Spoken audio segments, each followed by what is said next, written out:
اے میرے سرتاج گھبرانے کی ضرورت نہیں، اور اس کے برعکس محمد رسول اللہ کو دیکھ لے کہ وہ کیسے ایک بہترین شوہر بن کر دکھا رہے ہیں۔ اور حضرت عائشہ وہاں پر موجود ہے، لیکن پھر بھی 66 سال کی عمر میں بوڑھی ہو کر حضرت خدیجہ کا انتقال ہو جاتا ہے، لیکن پھر بھی اللہ کے نبی صلی اللہ علیہ وسلم کے دل میں ان کی محبت باقی رہتی ہے۔ یہ جناب محمد رسول اللہ صلی اللہ علیہ وسلم۔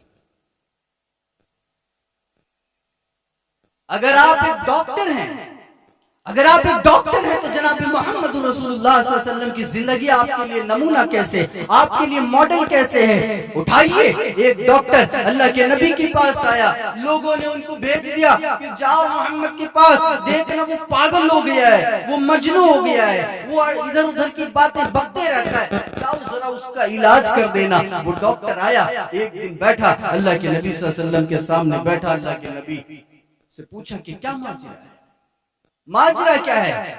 تمہیں تو لوگ پاگل کہہ رہے ہیں، مجنون کہہ رہے ہیں، دیوانہ کہہ رہے ہیں، نعوذ باللہ من ذالک۔ اللہ کے نبی صلی اللہ علیہ وسلم سے کہا تمہاری بیماری کیا ہے بتاؤ۔ اللہ کے نبی کیا بیان فرماتے ہیں؟ ان الحمدللہ نحمدہ ونستعینہ ونستغفرہ ونعوذ باللہ من شرور انفسنا۔ خطبہ پڑھ دیا تھوڑا سا۔ دوسرے دن آیا وہ حکیم، وہ طبیب، پھر اللہ کے نبی نے اپنی بیماری اسی طرح سے بتائی۔ تیسرے دن آیا، تیسرے دن بھی یہی بتائی، اور چوتھے دن آیا، چوتھے دن بھی وہی بتایا۔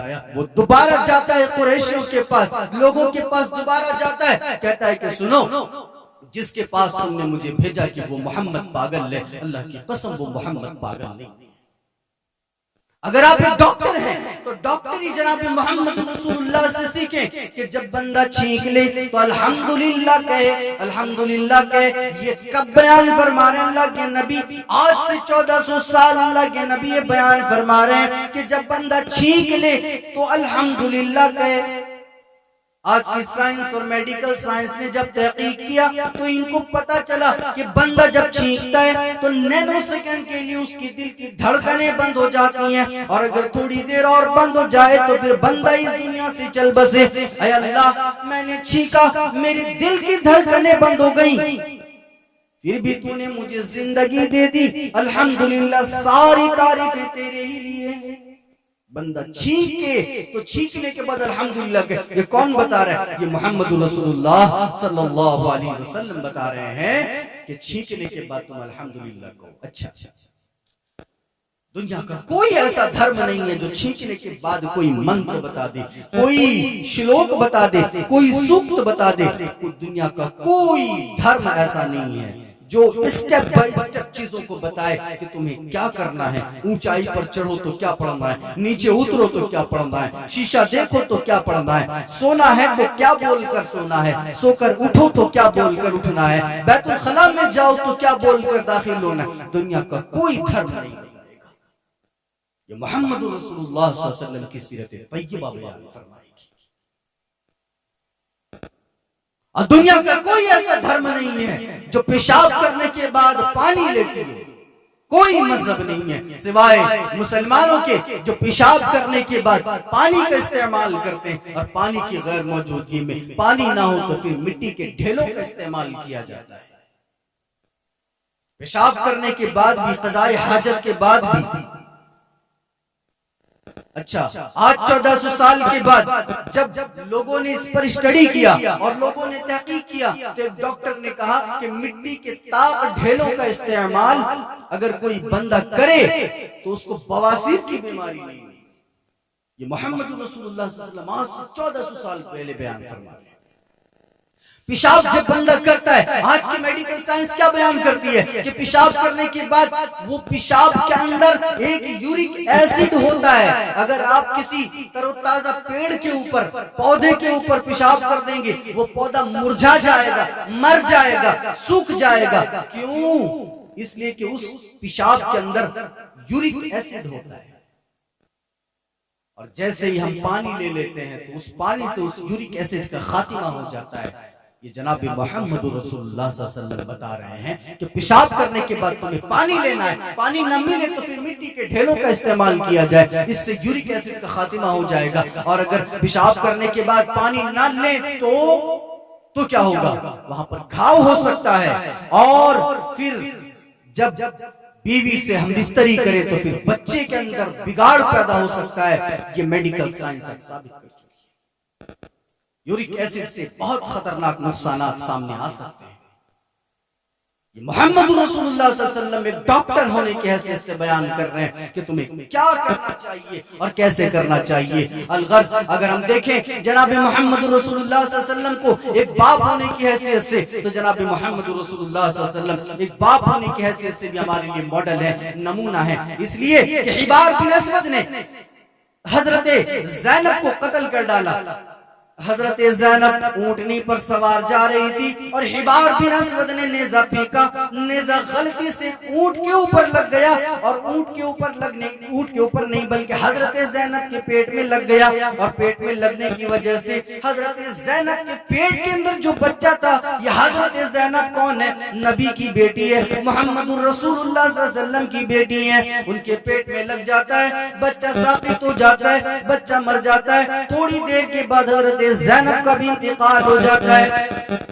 حضرت زینب کا انتقال ہو گیا اور جب دفنانے کے بعد اللہ کے نبی کہتے ہیں کہ یہ میری وہ بیٹی ہے جو میرے لیے دین کے لیے اللہ اور اس کے رسول کے لیے اپنی جان کا نذرانہ دے گئی.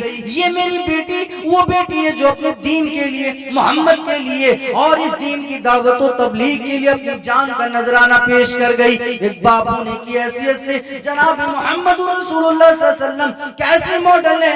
حضرت ماریا قبطیہ کے پیٹ سے ایک بچہ پیدا ہوتا ہے, ابراہیم. تھوڑی ایام گزارنے کے بعد, تھوڑی مدت گزارنے کے بعد ان کا انتقال ہو جاتا ہے. اللہ کے نبی صلی اللہ علیہ وسلم سے لوگوں نے کہا اے محمد تو قاتل نسل ہو گیا, تیری آگے نسل کیسے بڑھے گی؟ تیری اولاد تو ختم ہے, تیری اولاد تو زندہ نہیں ہے. ابراہیم پیدا ہوا, وہ بھی مر گیا. اللہ کے نبی کیا کہتے ہیں کہ میری آنکھوں میں ابراہیم تیرے چلے جانے کی وجہ سے آنسو ہے, تیرے چلے جانے کی وجہ سے میرا دل غمزدہ ہے, میرا دل مغموم ہے. لیکن اے میرے بیٹی کیا کروں, یہ اللہ کا فیصلہ ہے. میرا دل غمزدہ ہے لیکن میں واویلا نہیں مچاؤں گا, میں سوگ نہیں مناؤں گا, میں ادھر ادھر کے تاشے نہیں لاؤں گا, میں غیر رسومہ چیزیں نہیں کروں گا, میں اللہ کی نافرمانی نہیں کروں گا. اللہ کے فیصلے پر میں خاموش ہوں, اس لیے کہ اللہ کا فیصلہ تھا. میرے بیٹے کا انتقال ہو گیا ہے, لیکن جناب محمد رسول اللہ صلی اللہ علیہ وسلم کس طرح سے باپ ہونے کی حیثیت سے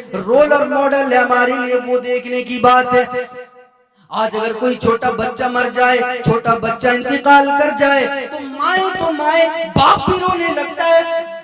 معلوم میں پتہ ہے ٹھیک ہے باپ ہے, کلیجہ اولاد کے لیے نرم ہوتا ہے, لیکن جناب محمد رسول اللہ سے زیادہ نرم آپ کا دل نہیں ہو سکتا. محمد سے زیادہ نرم آپ کا دل نہیں ہو سکتا. محمد رسول اللہ صلی اللہ علیہ وسلم رو رہے ہیں اور کہہ رہے ہیں کہ میرا بیٹا انتقال کر گیا, میں غمزدہ ہوں, میں پریشان ہوں, لیکن میں اللہ کے فیصلے پر راضی ہوں.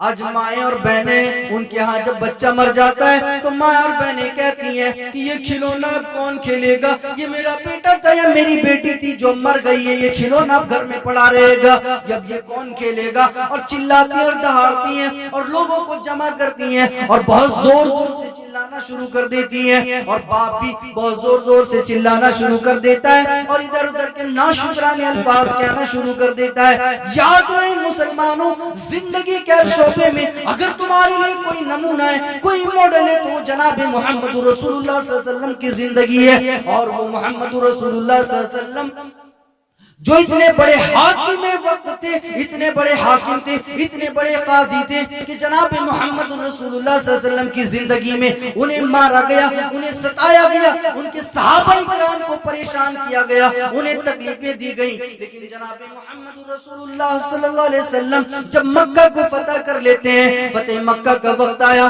اللہ کے نبی دیکھ رہے ہیں کہ مکہ ہم نے فتح کر لیا ہے. صحابہ کہہ رہے ہیں کہ آج تو گردنیں اڑانے کا دن ہے, آج تو ایک دوسرے کو قتل کرنے کا دن ہے. لیکن مدنی تاجدار کیا بیان فرماتے ہیں, لوگوں خاموش ہو جاؤ, اے میرے صحابہ خاموش ہو جاؤ, چپ رہو, آج قتل و قتال کا دن نہیں ہے, آج فیصلے کا دن ہے. جاؤ, آج جن لوگوں نے ہمیں مارا تھا, جن لوگوں نے پریشان کیا تھا, جن لوگوں نے ہمیں ستایا تھا, بائیکاٹ کر دیا تھا, شیبہ ابی طالب میں 3 سال تک اللہ کے نبی صلی اللہ علیہ وسلم رہے تھے. ہمارا بائیکاٹ کیا تھا جن لوگوں نے. آج ہم ان لوگوں کو معاف کرتے ہیں, اور جن لوگوں نے ہمیں مارا تھا, ہمیں ہمارے